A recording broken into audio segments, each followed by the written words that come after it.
एक बार शीतला माता ने सोचा कि चलो आज देखूं कि धरती पर मेरी पूजा कौन करता है, कौन मुझे मानता है।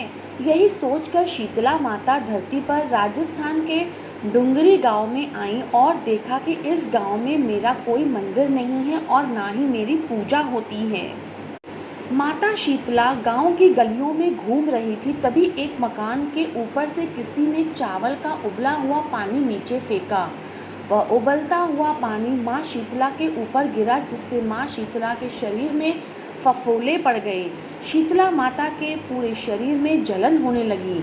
शीतला माता गांव में इधर उधर भाग भाग के चिल्लाने लगी, अरे मैं जल गई, मेरा शरीर तप रहा है, जल रहा है, कोई तो मेरी सहायता के लिए आओ। लेकिन उस गांव में किसी ने शीतला माता की सहायता नहीं की। वहीं अपने घर के बाहर एक कुम्हारन महिला बैठी हुई थी। उस कुम्हारन ने देखा कि अरे यह बूढ़ी माई तो बहुत जल गई है, इसके पूरे शरीर में तपन है, इसके शरीर में फफोले पड़ गए हैं, जिसके कारण यह तपन सहन कर नहीं पा रही है। तब उस कुम्हारन ने कहा, माँ तू यहाँ आकर बैठ जाओ, मैं तेरे ऊपर ठंडा पानी डालती हूँ। कुम्हारन ने उस बूढ़ी माई पर खूब ठंडा पानी डाला और बोला, हे माँ, मेरे घर में रात की बनी हुई रबड़ी रखी हुई है, थोड़ी दही है, तू दही रबड़ी खा ले। जब बूढ़ी माई ने ठंडी ज्वार के आटे की रबड़ी और दही खाया तो उसके शरीर को ठंडक मिली। तब उस कुम्हारन ने कहा, आजा माँ, बैठ जा, तेरे सिर के बाल बहुत बिखरे हुए हैं, मैं आपकी चोटी बना देती हूँ।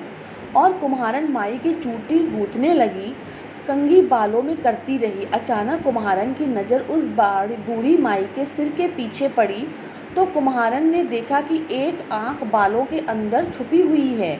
यह देखकर वह कुम्हारन डर के मारे घबरा कर भागने लगी। तभी उसी बूढ़ी माई ने कहा, रुक जा बेटी, तू डर मत, मैं कोई भूत प्रेत नहीं हूँ, मैं शीतला देवी हूँ। मैं तो इस धरती पर देखने आई थी कि मुझे कौन मानता है, कौन मेरी पूजा करता है।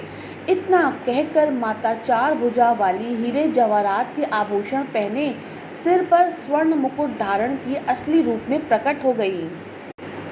माता के दर्शन कर कुम्हारन सोचने लगी कि अब मैं गरीब इन माता को कहाँ बैठाऊं। तब माता बोली, हे बेटी, तुम किस सोच में पड़ गई। तब उस कुम्हारन ने हाथ जोड़कर आंखों में आंसू बहते हुए कहा कि हे माँ, मेरे घर में तो चारों ओर दरिद्रता बिखरी हुई है, मैं आपको कहाँ बैठाऊं। मेरे घर में न तो चौकी है, न बैठने का आसन ही है।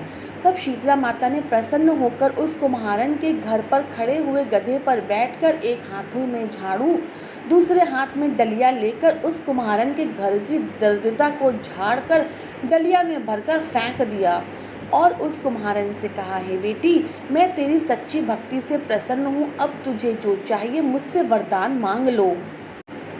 तब कुम्हारन ने हाथ जोड़कर कहा, हे माता, मेरी इच्छा है अब आप इस डुंगरी गांव में स्थापित होकर यहीं निवास करें और जिस प्रकार आपने मेरे घर की दरिद्रता को अपनी झाड़ू से साफ कर दिया, ऐसे ही आपकी जो भी भक्ति होली के बाद की सप्तमी को भक्ति भाव से पूजा कर अष्टमी के दिन आपको ठंडा जल, दही व बासी ठंडा भोजन चढ़ाए, उसके घर की दरिद्रता को दूर करना एवं आपकी पूजा करने वाली महिला का अखंड सुहाग रखना, उसकी गोद हमेशा भरी रखना। साथ ही जो पुरुष शीतला अष्टमी को नाई के यहाँ बाल न कटवाए, धोबी के यहाँ कपड़े धुलने के लिए ना दे और पुरुष भी आप पर ठंडा जल चढ़ाकर, नारियल फूल चढ़ाकर परिवार सहित ठंडा बासी भोजन करे, उसके काम धंधे व्यापार में कभी दरिद्रता ना आए।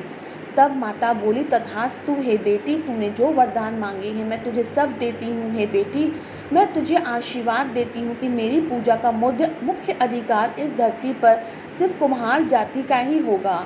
तभी उस दिन से डुंगरी गांव में शीतला माता स्थापित हो गई और उस गांव का नाम हो गया शील की डुंगरी। शील की डुंगरी भारत का एक प्रमुख मुख्य मंदिर है। शीतला सप्तमी के दिन यहाँ बहुत बड़ा विशाल मेला लगता है। बोलो शीतला माता की जय।